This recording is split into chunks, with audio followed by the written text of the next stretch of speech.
Hey there survivors, how's it going? I'm your host Douglas here at Drownboy Productions, bringing you another Halloween collecting video.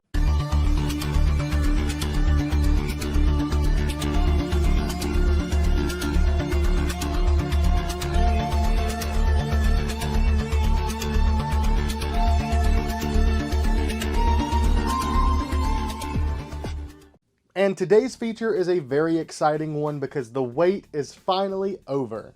This is a mask that was announced, I think, in 2019, maybe 2020, but I think 2019, that it was going to be coming out through Trick or Treat Studios, and unfortunately, it has taken until just now for us to finally receive those pieces, but the wait was well worth it in my opinion, so let's go ahead and take a look at one of many of the Rob Zombie Halloween Michael Myers masks. So, here is the mask itself. This copy has been detagged, however, it is still an original stock copy, completely unaltered.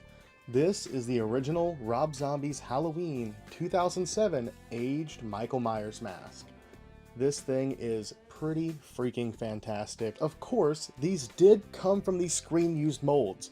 All of these versions were developed directly from Wayne Toth's original screen-used molds and produced through Trick or Treat Studios and released to us for a very, very good price, especially for what it is. Before I get further into my review, let's go ahead and take a look at the write-up on the Trick or Treat Studios website, and then we shall continue. Okay, I've got it pulled up, and it says the Halloween 2007 Michael Myers mask for $59.99. The write-up itself says, from Rob Zombie's Halloween series comes the officially licensed Michael Myers mask. This version of the mask is from after Michael retrieves this now aged and rotted mask from beneath the floor of his childhood home. Our Halloween 2007 masks were developed using the film-used master mold direct from special effects artist Wayne Toth, who made the masks for the film. I have ordered the rest of the lineup, and as soon as they arrive I will be doing videos on them as well, but this copy in particular was picked up in person at Spirit Halloween for Tyler Nesgucki.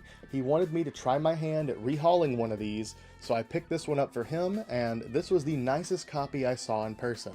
Though I gotta say, there's not a ton of variation between copies, at least with the few that I have personally seen at Spirit Halloweens. But the hairline seems to be pretty consistent, the hair quality's pretty consistent, the paint job also pretty darn consistent. Some of them could be a little bit more gray, some of them are more like latex flesh tone showing through, and then you have the white. Some have a bit more exaggerated yellow around the rot, but really nothing too terrible from what I saw, at least from those few examples.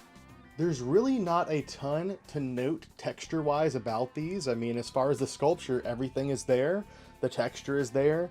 The eye cuts are going to be one of the biggest things that you're going to see variation in between copies. I have seen some that are trimmed down a bit further, but most of them are pretty consistent with what you're going to see here.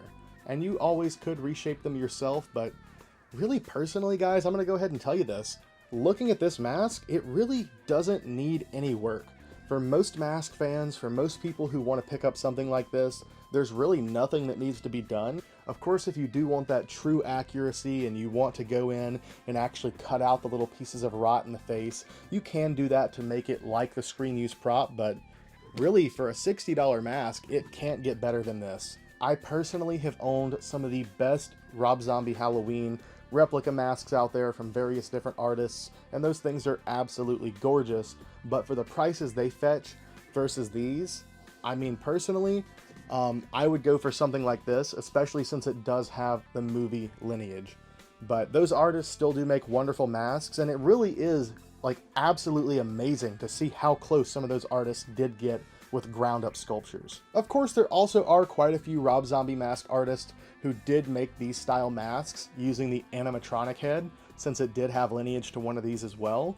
But personally, I think these are fantastic for the price, and I'm really excited to see the other ones in person. So far, the only style I've seen in person is this, but super stoked to check out the others, though I gotta say, besides like the white satin or dream sequence one, the really, really cool bloody version from the beginning of Halloween 2, this of course has to be my favorite look amongst all the different Rob Zombie Halloween Myers masks. I have seen a ton of mask collectors complaining about these, and honestly I have no clue where you guys are coming from, because prior to these being released, the best things that we had on the market as far as officially licensed Rob Zombie masks were the Dawn Post masks and the Fun World masks, and we've all seen various different versions of those, and we all know they're not very accurate. They're not very good Michael Myers masks, period.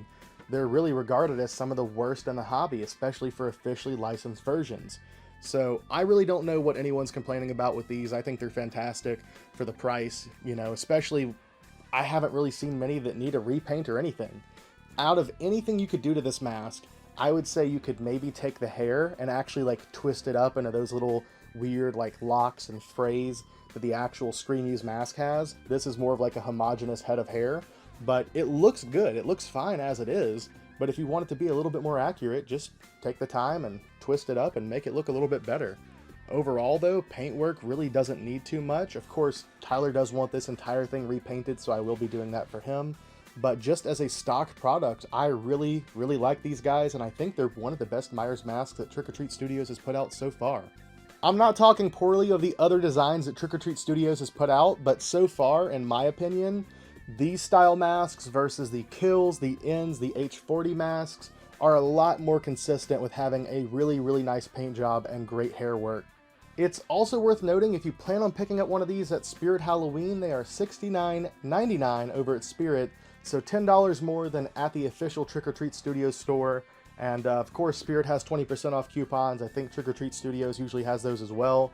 So it just depends on whether you want to pick one up in person and actually look at the copies, or if you want to just order one online. Overall though, I think these are pretty fantastic, and I cannot wait to check out the rest of the line. And of course, we do have many other Trick or Treat Studios masks and products we'll be taking a look at this season. I cannot wait to go ahead and take a look at a few of these that are just off screen now. And yeah, I think I'm going to go ahead and do that. So I love you guys. I hope you enjoyed today's video. I hope you enjoy the next video. I love you all. Thank you for watching. I hope you have a wonderful spooky season, and see you next time.